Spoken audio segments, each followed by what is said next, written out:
गरीब साध साध सब नेक हैं, आप अपनी ठोरी।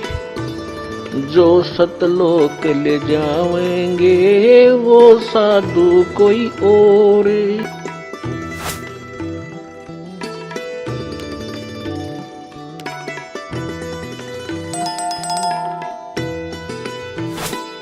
चैनल पर प्रभु की परिभाषा प्रभु की देखकर बहुत से भक्तात्माओं ने ये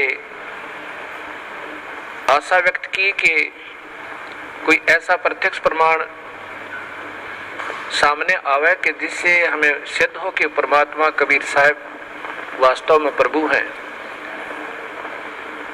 अब कबीर साहब कहते हैं कि पर्वत पर्वत में फिरा कारण अपने राम, जब राम जैसे संत मिले जिन सारे सब काम। कबीर परमात्मा अपनी ही महिमा स्वयं ही गाते हैं और कहते हैं कि परमात्मा से हम जो सुख चाहते हैं, पुत्र बांझ को पुत्र हो। बंद कर दे।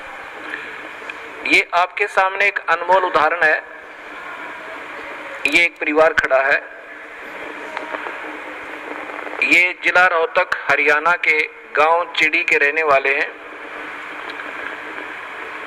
और इस बहन के जो अब देखो सामने, इस बहन की आयु लगभग 57 वर्ष है और साथ में ये नवजात शिशु इनकी गोद में है। ये इनका पुत्र है। पहले ये सामने जो लड़की खड़ी है, ये सामने सुलोचना नाम की लड़की, ये बड़े वाली देखना, इसका नाम सुलोचना है। आपकी कितनी आयु है बेटी? 35 वर्ष।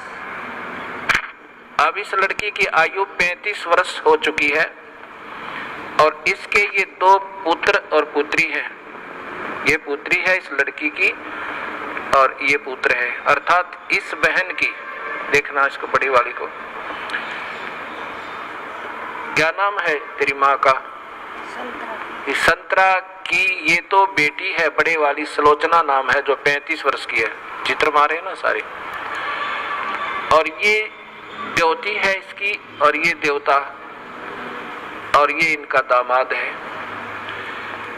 इस 35 वर्ष के तक कोई संतान नहीं हुई इस लड़की के, सुलोचना के जन्म के उपरांत। अब इस बहन ने एक अपनी बहन का पुत्र भी गोद लिया। जब वो 10 वर्ष का हो गया तो उसकी मृत्यु होगी। उसकी मृत्यु के बाद ये पागल होगी।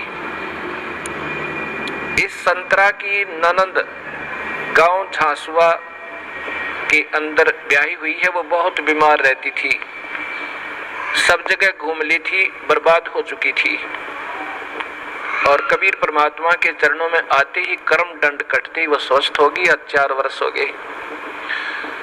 तब वो अपनी बीमारी का इलाज हो जाने के बाद उसने फिर अपनी इस भाभी से प्रार्थना की जिसका संतान नहीं थी। एक पुत्री होने के बाद ये जो सामने आपने चित्र में पुत्र को लिए हुए दिखाई दे रही है। फिर इधर लो, उसने जाकर के अपनी भाभी से, संतरा से प्रार्थना की कि आप यहाँ नाम ले लो। ये पागल हो चुकी थी, ऐसे इसका इलाज भी करवाया गया कि ये पागल हो चुकी है, मेडिकल आदि में ले जाकर। तब इसने प्रार्थना की कि आप हमारे गुरुदेव इस दास का नाम बताया, वहां चलो, उनसे उपदेश लो। कबीर परमात्मा की रजा से आपकी ये सुनी गोद भी भरी जा सके है। अब 57 वर्ष की आयु में, और ये अनमोल कहानी करना कोई बच्चों का खेल नहीं है। ये पूर्ण परमात्मा कबीर साहब की समर्थता का प्रत्यक्ष प्रमाण है। ये नहीं मानी कि अब नहीं हो सकता कुछ भी। तब उसने बहुत प्रार्थना की, इसको कह सुन करके यहाँ ले आए इस आश्रम करौथा में। नाम लिया नाम लेते ही परमात्मा कबीर परमेश्वर ने अनहोनी की। ये बांझ को पुत्र दे, कोढ़ी को काया दे, वो प्रभु कहलाता है। ये गर्भ रहा, ये बच्चा परमात्मा ने भेजा अपनी कृपा से। फिर भी इनके मन में शंका पैदा कर दी इन मूर्ख मार्गदर्शकों ने, क्योंकि ये तो बेचारी सौदी में थी नहीं, पागल हो चुकी थी। कहा कि तुम्हारे देवता प्रसन्न हो गए, ये तो ऐसे होना ही था। ये 35 वर्ष तक देवता कहाँ जा रहे थे इनके।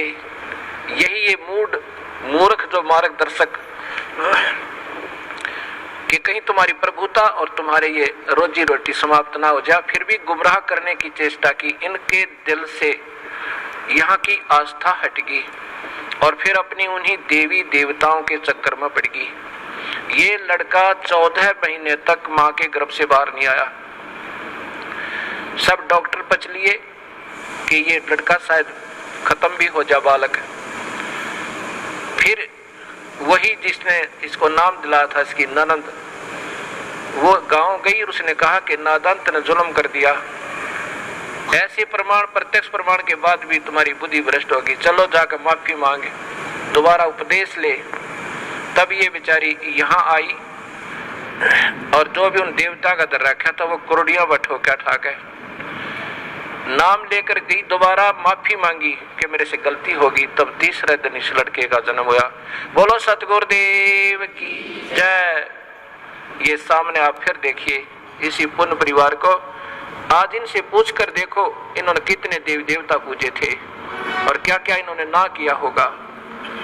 और कबीर परमेश्वर ने ये सुख दिया जो पृथ्वी पर कोई नहीं दे सकता। ये वो परमात्मा है जो भाग्य के बिना भी दे सकता है। ये आपके सामने प्रत्यक्ष प्रमाण है। बोलो सतगुरुदेव की। बंदी छोड़ कबीर साहेब की। सत साहेब।